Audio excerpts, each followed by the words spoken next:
IVM.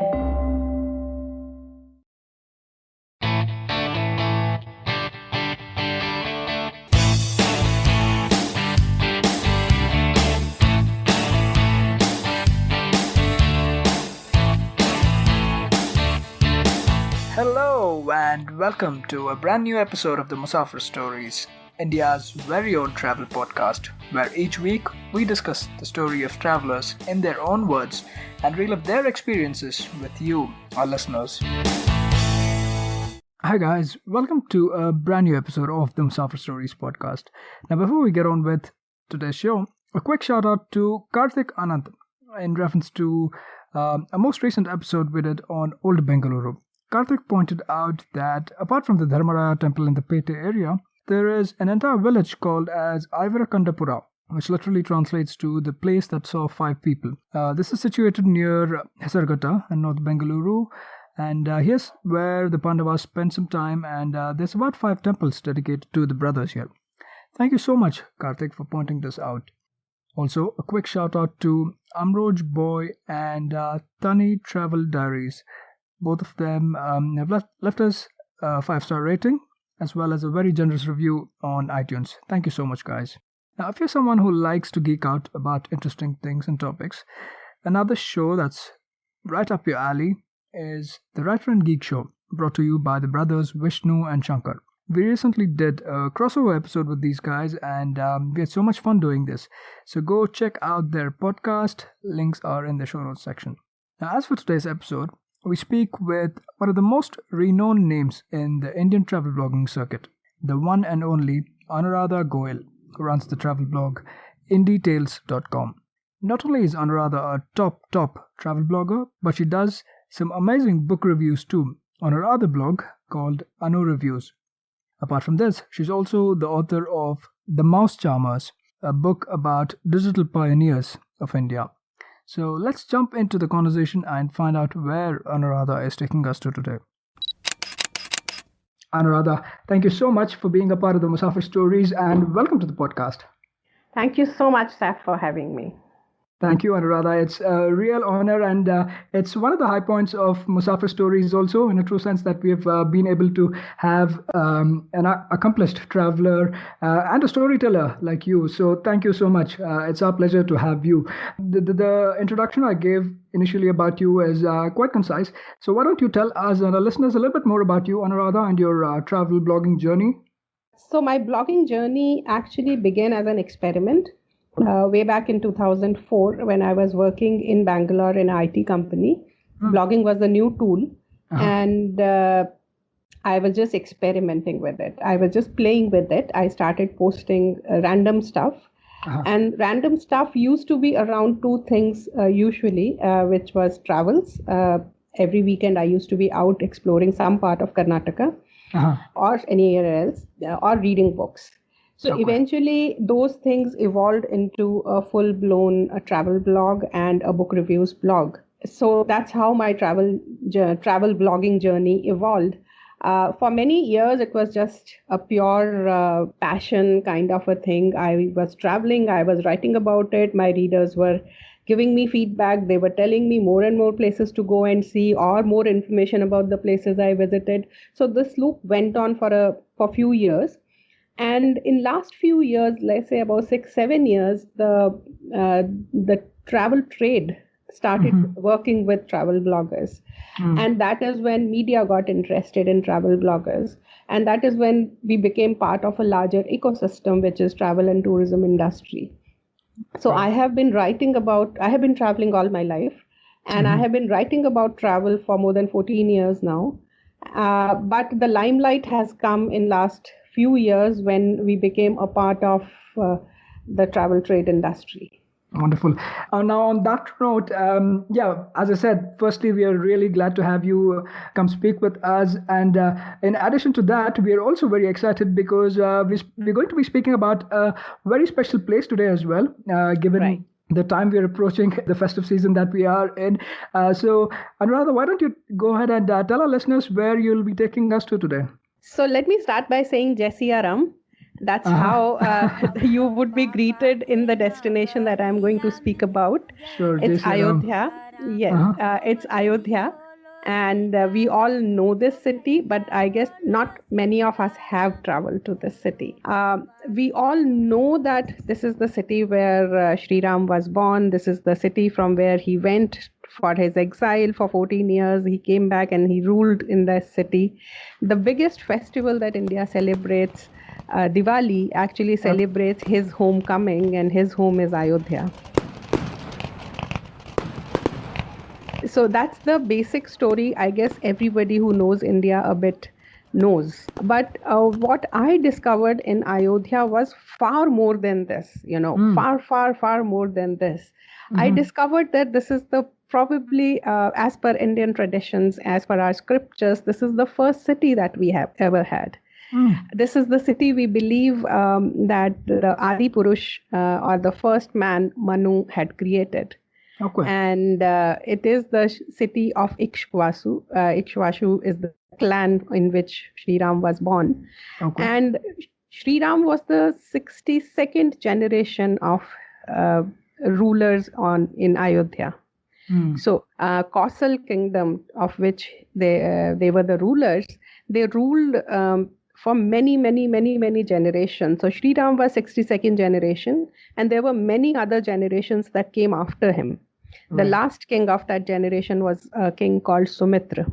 And after that, it came under other kingdoms, and a lot of other kingdom. It still remains under a larger district of Faizabad. So it has a long history, and a lot of important kings, or a lot of stories that we know of ancient kings in India have their origins in Ayodhya. For example, we know of Raja Harishchandra, right? The Raja who gave, the one who's known to be the biggest donor. Now, he was also the king of Ayodhya. Okay.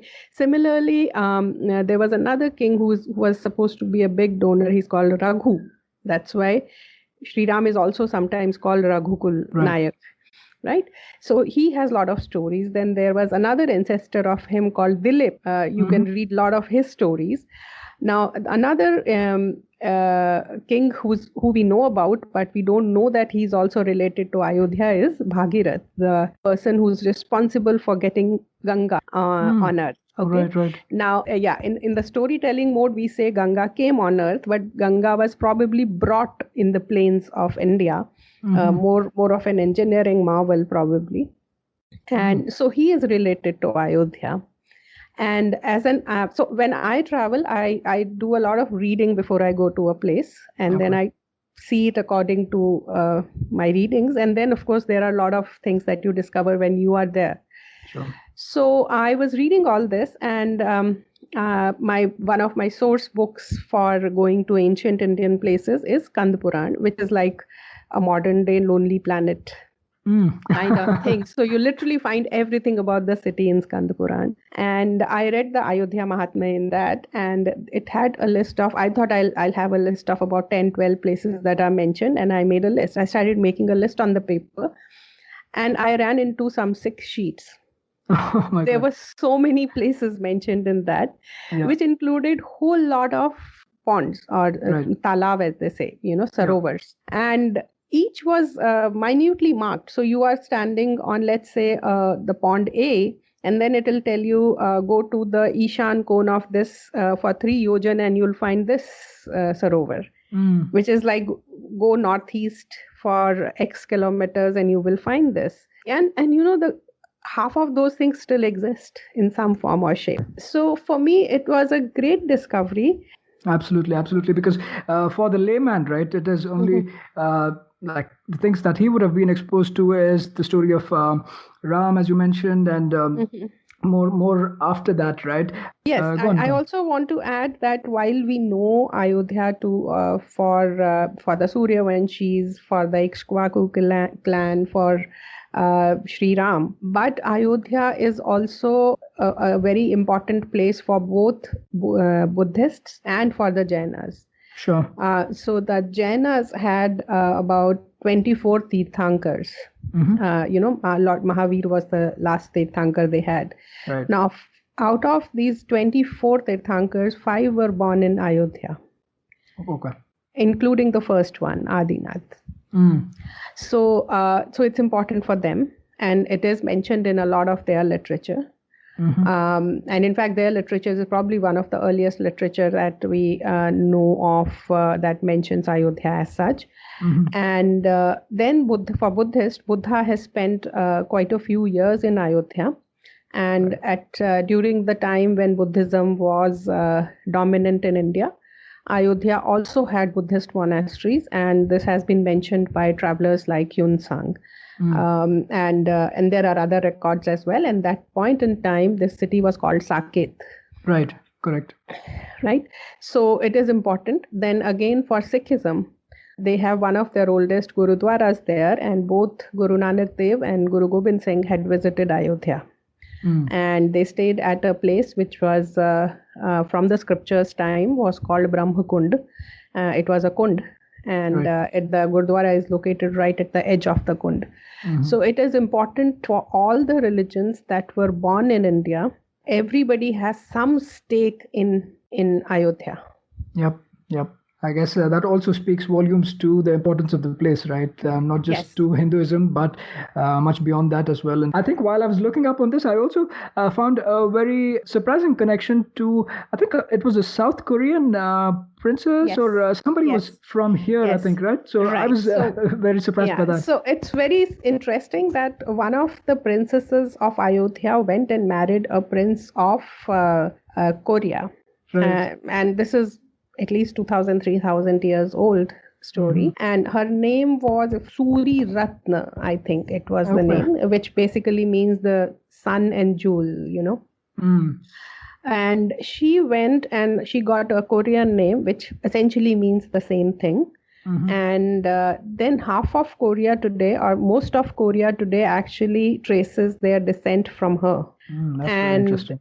Yes, and they have actually now come back, and there is a memorial for her in Ayodhya now. Sure, yeah. And I think Koreans regularly visit. It's one of visit Ayodhya to pay homage to her. But having said that, you know, the research is still going on, but it is said that as many as 28 or so countries, the royal families of 28 or so countries trace their origin to Ayodhya.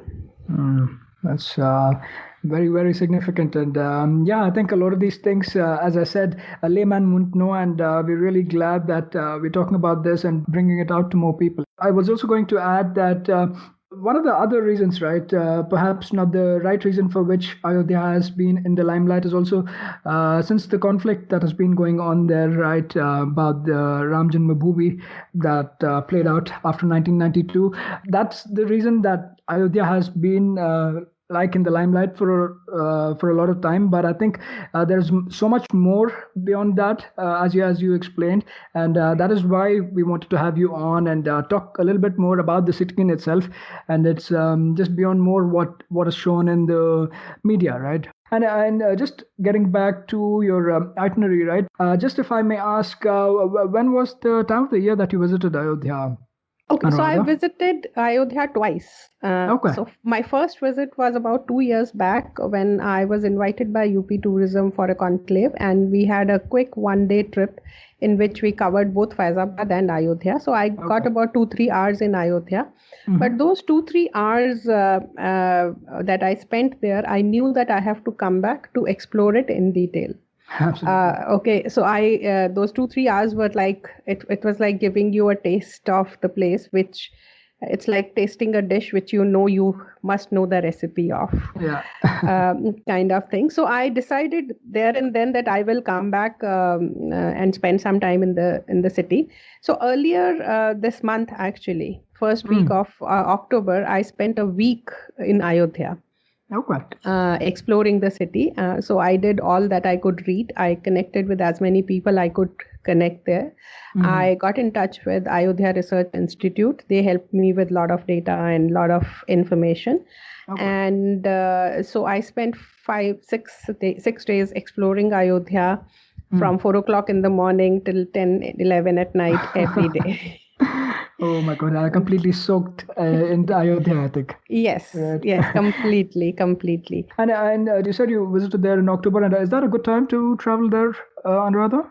Yes, like the weather? Yeah, it's a typically in North India, anywhere October to March is a good time to go, weather-wise. So Sure. there are certain festivals which are celebrated in Ayodhya, and that they may be worth a visit. I haven't visited during those times, but I can tell you one Ram Navami, which typically falls in April, is a big festival in Ayodhya, and rightly so. Diwali is big. It used to be a normal home festival, but I think now the government is working towards making it a big festival that can attract a lot of tourists to Ayodhya. And again, rightly so, because in all Diwali essays that we ever wrote in school, we always said Diwali is celebrated because people of Ayodhya celebrated Diwali when he returned home. Right. So, it is becoming a big festival. Then, after 15 days of Diwali, there is a festival called Kartik Purnima. So, Diwali falls on Amavasya, which is new moon day, and 15 days after, the full moon day is called Kartik Purnima. Between this time, there are a lot of yatras that take place in Ayodhya. Interesting. Okay, so these are yatras which there are 3 yatras which happen in Ayodhya, one is Panchkroshi, which is about 15 kilometers. Another is Chauda Kosi, which will be around 45 kilometers, and then one is 84 Kosi, which will be about 300 kilometers. Oh, wow. So different people do it differently. So the smaller ones are done on foot. It takes you around the ancient sacred geography of Ayodhya. I did the 2 smaller ones during my trip, and you discover the city. I mean, that's the best way. Just go around, just keep walking and keep stopping at places, and, keep learning about and move around. So although you can do them anytime of the year, they are well documented, and anybody in Ayodhya will guide you for them. But if you want to do it at the time when they are prescribed and they are traditionally done, then between Diwali and Kartik Purnima is the time to go there. Okay. So, and apart from that, there is something happening throughout the year traditionally there. So, so I would say November may be a good time to go and explore, although be prepared to be a part of large crowds. Okay. So I was actually going to get to that point as well. In terms of the crowds or the tourist presence, right, apart from the locals of the city, how big is it, or how is it in comparison to, say, other more crowded places, right, like Varanasi, for example? So Ayodhya doesn't get too many tourists. Right. Okay, hardly anybody travels. Only pilgrims travel, and they too travel during the times when there are when they have to. Like I said, for the yatras, they will come after Diwali and before Kartik Purnima. So at those times, and then there are different times when you are supposed to have a snan in Saryu. For the religious part, a lot of people come. But the general tourist who's out there to explore the world, I don't think Ayodhya gets too much. That's intriguing. Yeah. Yes. But I don't know, maybe that's good in one way. Time will tell. I mean, personally, I'd like more people to find out about, especially such a place that's so significant historically. But I'm a little intrigued that there's not too many people visiting there, and even in terms of the tourist circuit, right? There's not too many people visiting there, and one of the reasons might be, as I said initially, due to the presence of the army and all of that, right? Yeah. It could be because of the conflict, which is a smaller part. It's a small cordoned off part of Ayodhya, and the rest of the city just moves around it. So you don't really need to worry about that. Unless there is an event planned there, in which case you should definitely avoid going there. But otherwise, you just go. In fact, you can visit Ram Janmabhoomi. I have visited it on both my trips. And it takes a bit of, you have to go through the security grill. And you're not allowed to stand there for too long, but you can, as a normal average Indian visitor, you can visit it easily. Like there's no problem with that. But otherwise, that area is a cordoned off area. So leaving that small area aside, the rest of the city is like any other old Indian city. So there is no problem. But for the rest of India, in their mind, there might be an impact of the conflict. But there is another reason, which is what one of the sadhus in Ayodhya told me. is that in general, Ayodhya is a city of Vairagya, So even the sadhus and the sannyasis that you see there, they live on bare minimum. I mean, I have sat with a very renowned musician there, and who used to sing in one of the most important temples in Ayodhya, and he spent his life singing there and is a great singer. I went to his place. It's literally a room, maybe 8 by 8, which is full of his instruments, includes his kitchen, everything. And there was just enough space for 4 people to sit. Okay. So this is, as they say, this is the city of Vairagya. This is a city where people give up their privileges very easily, as is also seen in the story of Ramayana. So they say that this is not a place like, let's say, Mathura, Vrindavan, which is a very city that attracts. This is a city that prompts you to give up things. So most of the stories that are associated with the kings of Ayodhya are also the stories where people give up their rights and privileges and wealth and whatever they have for the larger good of the community. Sure. Right. So, but this is what they say. Yeah, interesting insight into that bit as well. And in terms of accessibility to Ayodhya, right? Is it easily reachable from, say, the metropolitans or bigger cities close by? Yes. So the closest big city to Ayodhya is Lucknow, which is about 120 kilometers, and the road connectivity is excellent. Okay. There is a railway station. There's a good railway connectivity as well. You can get down at Faizabad railway station or even Ayodhya railway station. But if you're flying in from bigger cities in India, then you can fly into Lucknow and then take the road to go there. The problem with Ayodhya visiting is that it still does not have any great hotels. Okay. I think there are almost no hotels in Ayodhya, but there are some okay kinds of hotels in Faizabad, which is about 5-6 kilometers from Ayodhya. Okay. So I stayed in Faizabad when I stayed there. It's not too difficult. I mean, 5-6 kilometers is not really a big deal. Sure. But I hope something comes up in Ayodhya. If you really want to get experimental, then there are a lot of dharamshalas in Ayodhya where you can stay. If you're comfortable staying in basic accommodation along with the sadhus and along with, in what they call chhaunis there, you can then you can stay there. But if you're looking for a hotel kind of accommodation, you have to stay in Faizabad, and a lot of people actually do it as a day trip from Lucknow. Okay, wonderful. I think that is some useful information. So thank you for laying this out so well for us, Anuradha, in terms of the context. Now, as we jump into the actual thick of things, tell us a little bit more about the city. Like, while you were in the city on this most recent trip, what are some of the places you went and visited? And do you want to start off with temples, or how do you want to take this?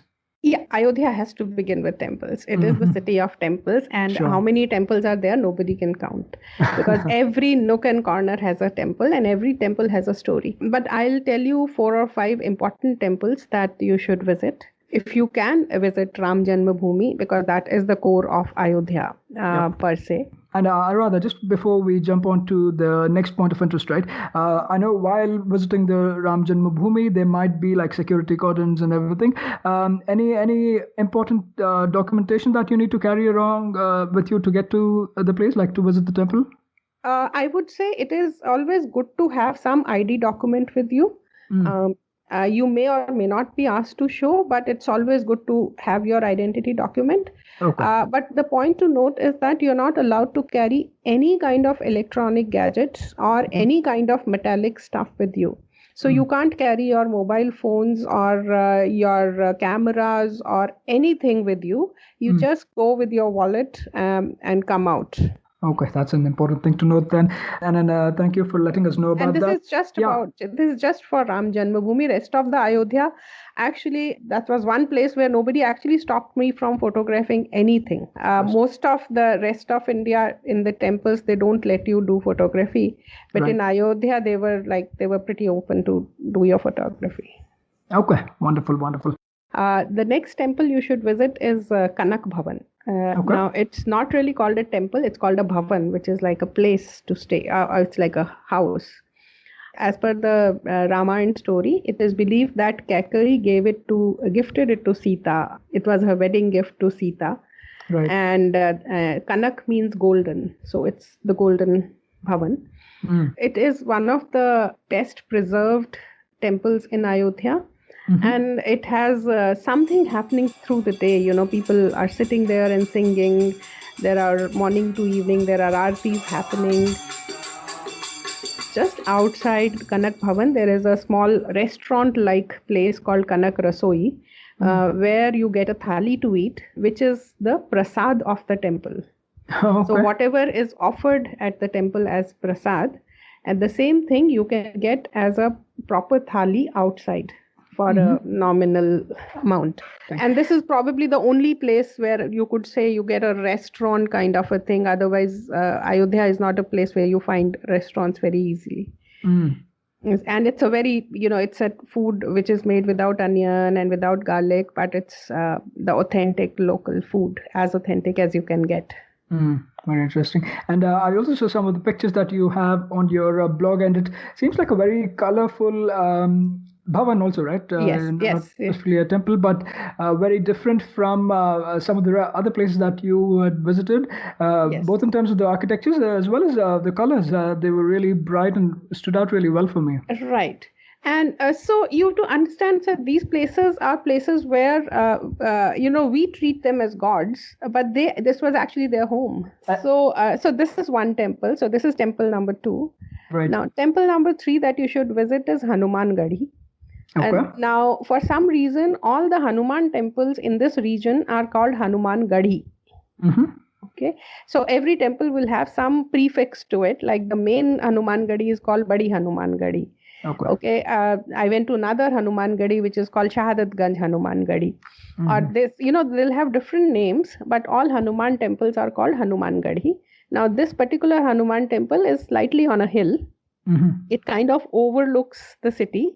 And it's a beautiful temple with an ancient image of Hanuman and beautifully carved silver doors of the temple. And again, a very lively temple. There is a 24-hour kirtan that goes on in that temple. You get a lot of laddus. Laddus are offered. So if you walk from the back street, you actually see laddus being made. I think I had posted one picture of those colorful, bright yellow laddus being made. And you offer them, but you have to be extremely careful. Ayodhya is also full of monkeys. You just cannot hold any eatable in your hand anywhere in the city. The monkeys will just jump onto you and take it from you. But everybody calls them Hanumanji, so they continue to live there.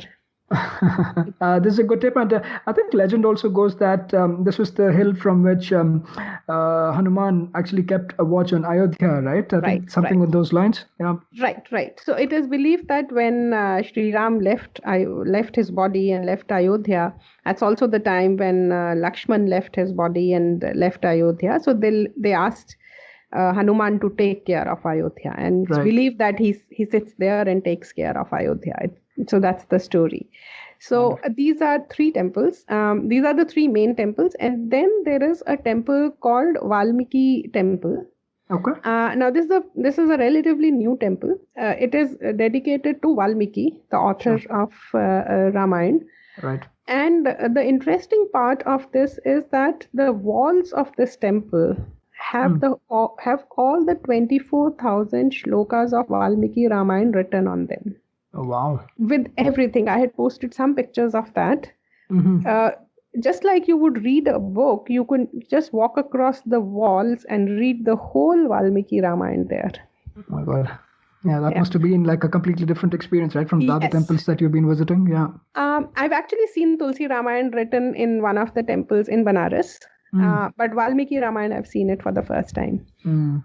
So that's very interesting. And this temple also has something called Sita Ram Bank.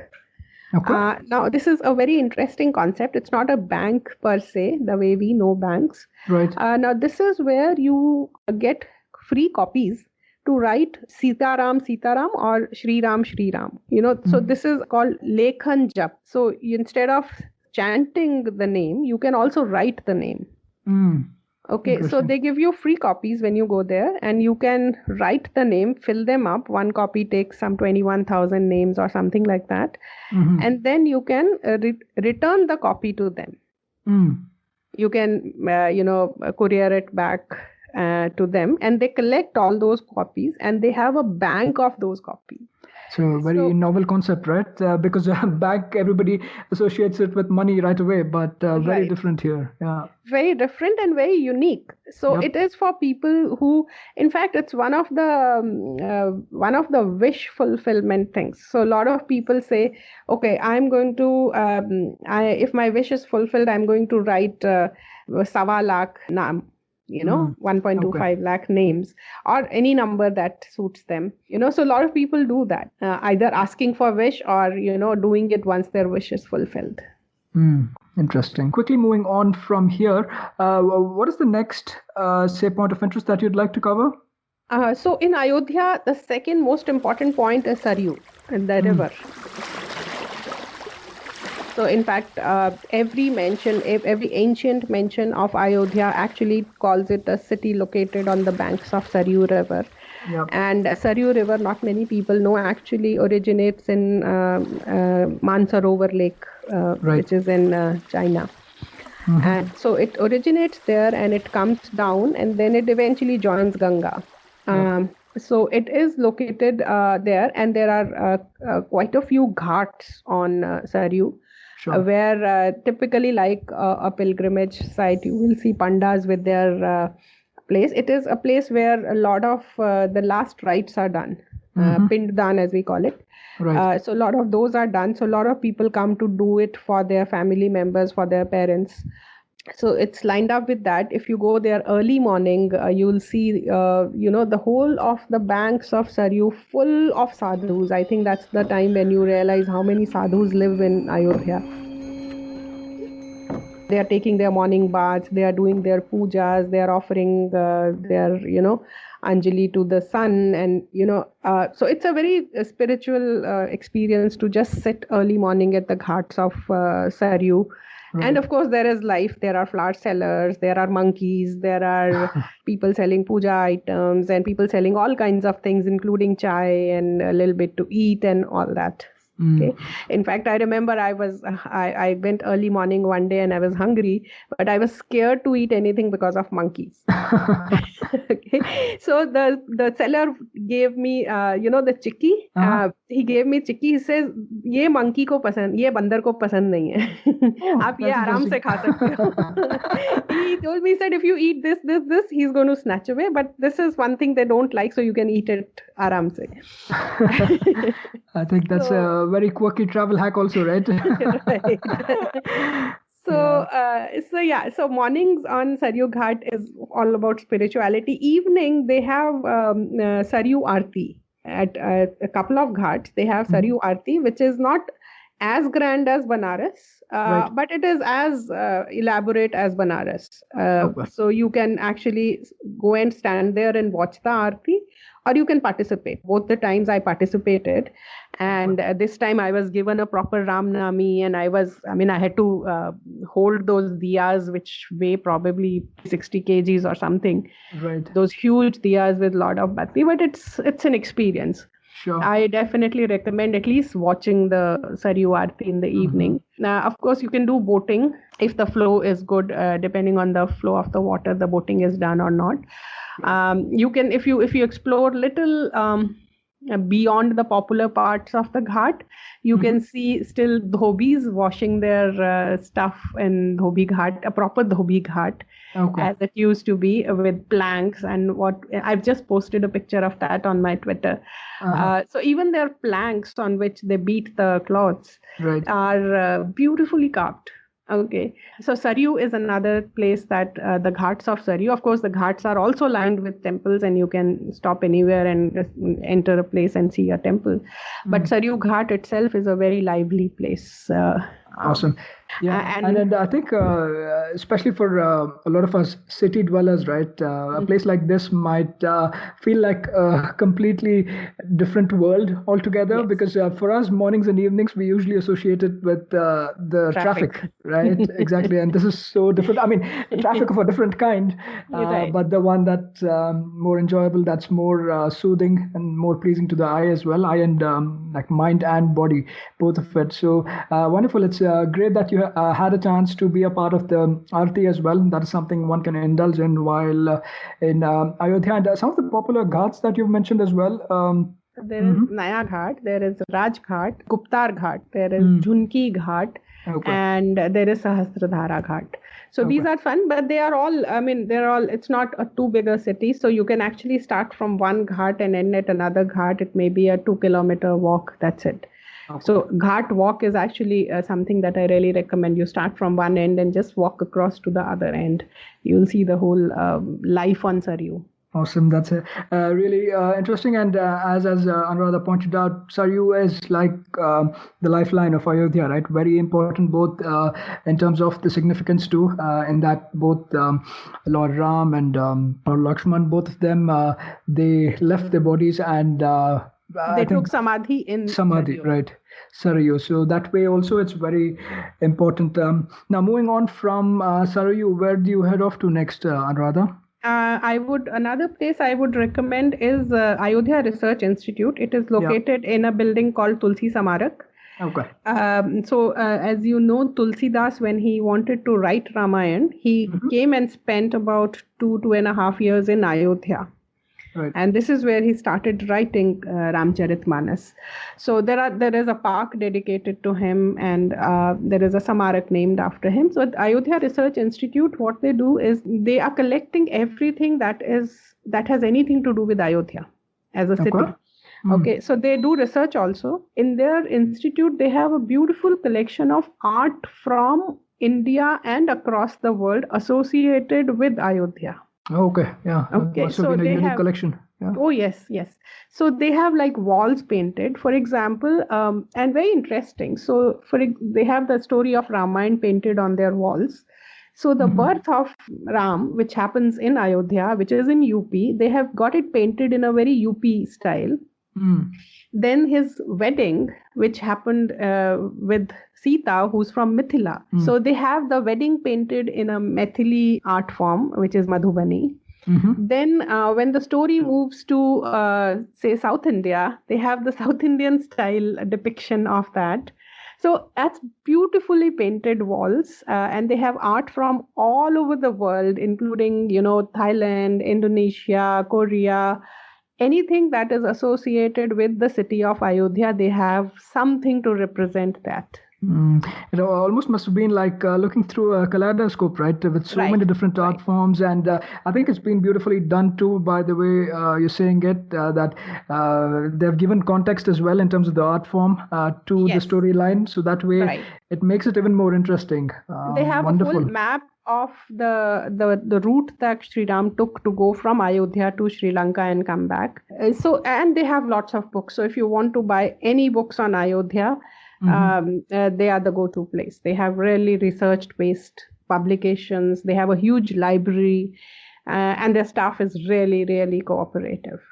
Wonderful. I think for somebody looking to do a deep dive into Ayodhya and find out more, I think this is a good place to start, I would say. Right? Yeah, even as a museum, you should definitely see it.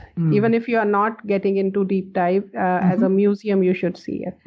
Wonderful. Right. And then there is another museum which is called International Ram Katha Museum, which is a huge museum in terms of building, but I guess it's still in the process of being made. So the collection is not very huge, but I think they're building it up. So at some point in time, the collection will be huge.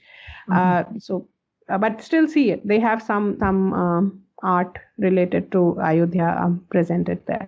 Okay. And I also read briefly about the Ram Leela performances that go on. Which one was this at, Anuradha? This is at Ayodhya Research Institute. I forgot to mention that. So at Ayodhya Research Institute, every evening, 6 o'clock, there is a Ram Leela performance. different groups from different places, from around the country or around the world, they come and perform Ram Leela for a given period of time. But at any point in time you go, at 6 o'clock in the evening, I think it goes on roughly till about 9:30. You can go and sit and watch, and it's free of cost. All you have to do is just land there, sit there, and watch the performance. Wonderful. I think that would be, as I said again, I probably am sounding repetitive, but a good way to soak into the culture, right? Absolutely. It is like you're doing something different, but at the same time, you're also going back into the roots of the story and the significance of what Ayodhya holds. And I think it's a brilliant way of doing it too. But also something I've noticed that while we are in Ayodhya, we are on foot most of the time, right? We're walking, say, either from temple to temple or on the ghat. So we're walking around quite a bit. So in terms of say snacking, given the monkey situation as well we have, what are some of the things that you indulged in while you were in Ayodhya? Okay, so I never expected Ayodhya to give me any culinary delights, but I was pleasantly surprised to discover some excellent litti chokha, which actually comes from the neighboring state of Bihar, but then Bihar is not too far from Ayodhya. And also the fact that Sita came from there, there is a lot of influence of that area in Ayodhya. So you get a lot of a beautiful litti chokha at Guptar Ghat. Okay. And then a unique thing that you get in Ayodhya is dahi jalebi. Okay. I've heard of poha jalebi, but what is dahi jalebi? So poha jalebi is MP, and Doodh jalebi is Rajasthan and a lot of parts of North India. Sure. But in Ayodhya, I found dahi jalebi. So they have this nicely made curd in which they crush jalebi and give you, and it's awesome. It's simply awesome, you know. And because it's curd, it's not that heavy. And you can get it anywhere on the streets of Ayodhya. And the third thing is, of course, the kachori and samosa is what you get anywhere. I mean, at any point in time in the morning breakfast, when I used to be out, I think I had breakfast of kachori and samosa almost every day. And it's freshly made right in front of you. It's like out of the pan and into your plate. So those were the things that I discovered. And then there are snacks, you know, these munches, as we call them in cities. So you can actually see them being made. So you have these what they call ramdana. So I had posted a picture of these huge discs which weigh 3 kgs or 2 kgs maybe. And then you know, the hawkers, the thele walas, they buy these discs and then they break it and sell it to you for 10 rupees, 20 rupees, whatever. Okay, interesting. Yeah, because I was also a little intrigued by looking at that, right? Because they look huge. So I was a little intrigued. They are huge. And then of course there is laddu. There is any temple you get some prasad. So for example, I went to Manidas ki Chhawni temple and they give you this chana, you know, this sprouted chana. They give you, it's like almost like a chaat, but done little mildly, so you get it there. At one of the Hanuman Gadi temples, they give you bowls of halwa, and believe me, if city dweller like us eats that one plate of halwa, you are done for at least 2 meals. And this is all given free of cost. And in Ayodhya, unlike other places, I did not see the pandits running after us saying that you must donate or you must pay something. Whether you pay or not pay, they give you the same prasad. So to that extent, it's still not, I think that's because it is not too touristy. Right, not very commercialized. And I guess it also ties back to that initial point you made about people being very giving up in nature also, right? It might tie to that as well. Thank you so much, Anuradha. I think we have done quite a bit of walking around the place, and it's been like a very wholesome trip too, covering the different points in Ayodhya. Is there more to the city that you'd like to add? If you have a question, I can answer.